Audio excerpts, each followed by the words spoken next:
Puji nama Tuhan, salam Bapak Ibu Saudara yang dikasih Tuhan, salam sejahtera buat kita sekalian. Senang sekali kita boleh bersama-sama berjumpa di dalam satu permenungan firman Tuhan yang saya percaya kita semua tetap yakin, teguh terhadap apa yang dijanjikan Tuhan, bahwa Tuhan selalu memberkati dan menyertai saudara. Doa saya selalu menyertai saudara, saudara selalu dalam keadaan sehat. Bapak Ibu Saudara yang dikasih Tuhan, hari ini saya rindu ingin berbagi kebenaran firman Tuhan yang saya ambil dari dua ayat yang terdapat di dalam Roma pasal 1 ayat 16 dan 17. Ayat ini begitu terkenal dan ayat ini memang satu kekuatan bagi orang percaya yang ditulis oleh Paulus kepada jemaat di Roma, yang akan saya bacakan buat saudara dan saya. Sebab aku mempunyai keyakinan yang kokoh dalam Injil, karena Injil adalah kekuatan Allah yang menyelamatkan setiap orang yang percaya. Pertama-tama orang Yahudi tetapi juga orang Yunani. Sebab di dalamnya nyata kebenaran Allah yang bertolak dari iman dan memimpin kepada iman, seperti ada tertulis, orang benar akan hidup oleh iman. Bapak Ibu Saudara, kalau kita perhatikan dengan baik apa yang disampaikan Paulus kepada jemaat di Roma, dan tentu juga buat saudara dan saya yang hari ini saat ini sedang mengikuti renungan ini, bahwa ini juga ditujukan buat saudara.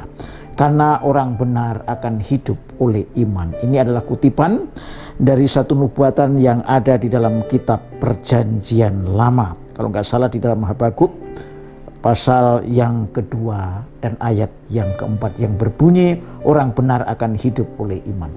Saudara-saudara, selain daripada nubuatan yang digenapi oleh Rasul Paulus di dalam penyataannya kepada orang Roma saat ini, Bapak Ibu Saudara, ada beberapa hal yang penting di dalam ayat ini yang saudara dan saya perlu renungkan dengan baik, yaitu tentang Injil. Saudara-saudara, saya ingin sampaikan kepada kita sekalian, dan ketika Paulus menulis dalam kitab Roma ini, tentu yang disebut Injil, tulisan dari para murid yang dikenal sebagai Injil sinoptik, yaitu Matius, Markus, dan Lukas, serta Injil Yohanes yang datang belakangan paling akhir dari sebuah penulisan kitab Perjanjian Baru kalau nggak salah, itu adalah belum pernah muncul dan ada di hadapan Paulus. Oleh karena itu Injil di sini yang dimaksud adalah tentang pribadi Yesus itu sendiri.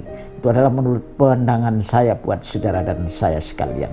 Jadi di sini adalah fokusnya adalah siapa yang menjadi kekuatan Allah buat saudara dan saya, itu adalah pribadi Yesus. Itu bukan tulisan-tulisan. Sebab Tuhan Yesus pernah berkata, kamu mencari aku melalui kitab-kitab yang ada dan tulisan-tulisan ada, tetapi kamu tidak datang kepada aku. Artinya percuma kita datang kepada Tuhan melalui hukum-hukumnya, tetapi tidak mengenal pribadi Tuhan yang merupakan pokok keselamatan bagi orang yang percaya, dan itulah Mesias yang dijanjikan buat saudara. Dan hari ini saya akan beritakan bahwa Injil yang dimaksud Paulus di sini tentu adalah pribadi Yesus, karena memang Yesus belum ditulis di dalam kitab Injil yang ada pada waktu Paulus menulis kitab Roma ini. Dengan demikian fokus kita di dalam mengerti dan memahami bagaimana Injil merupakan kekuatan Allah yang diyakini oleh Paulus dan disampaikan kepada saudara hari ini, dan juga harus mempunyai keyakinan yang sama seperti Paulus, maka adalah itu bertolak daripada Yesus Kristus yang merupakan pribadi yang menyelamatkan. Oleh karena itu Bapak Ibu Saudara yang dikasih Tuhan, saudara dan saya diselamatkan bukan karena Alkitab, tetap bukan karena firman Tuhan, tetapi firman yang telah menjadi daging. Firman yang hidup dan sekarang hidup di dalam diri saudara, menghidupi saudara melalui Roh Kudus. Itulah yang menyelamatkan hidup saudara, menyelamatkan dari kuasa kegelapan, kuasa kejahatan, kuasa dosa, bahkan dari kematian. Itulah pribadi Yesus. Oleh karena itu dia berkata, aku inilah jalan satu-satunya, tak seorang pun sampai kepada Bapa kalau tidak melalui Yesus Kristus. Sebab di bawah kolong langit ini tidak ada nama lain yang diberikan kepada manusia yang olehnya manusia dapat diselamatkan kecuali dalam Dia.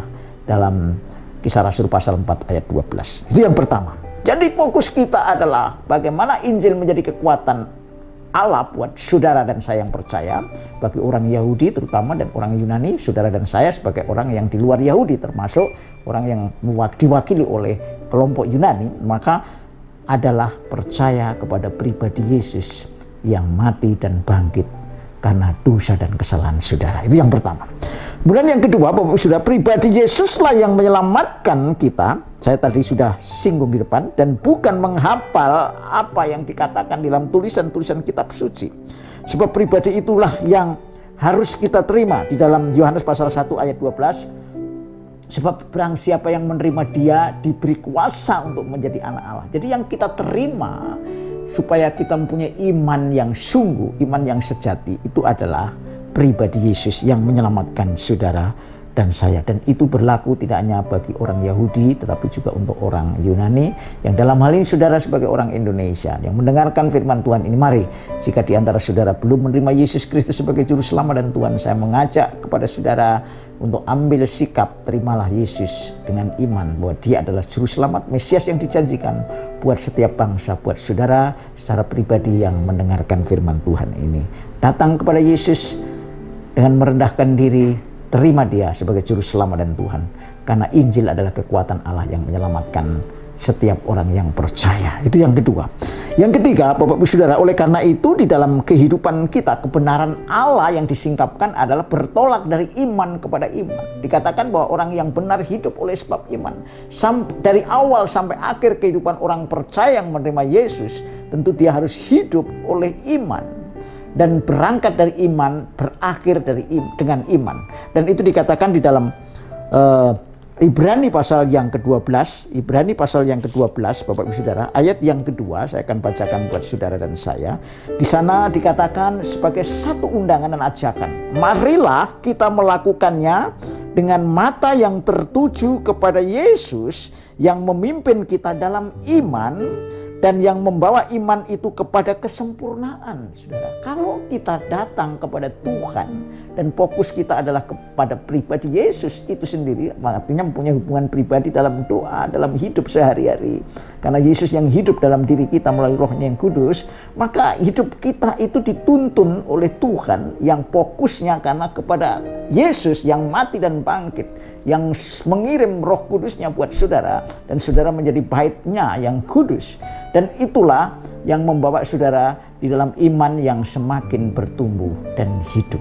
Mari kita hidup mengiring Tuhan dan mengalami Tuhan dengan iman yang selalu bertumbuh dan membawa iman kita semakin sempurna. Sekalipun kita harus mengabaikan segala penderitaan yang kita alami. Sebab iman yang sejati adalah iman yang mengalami penderitaan seperti Kristus mengalami penderitaan sebagai teladan buat saudara.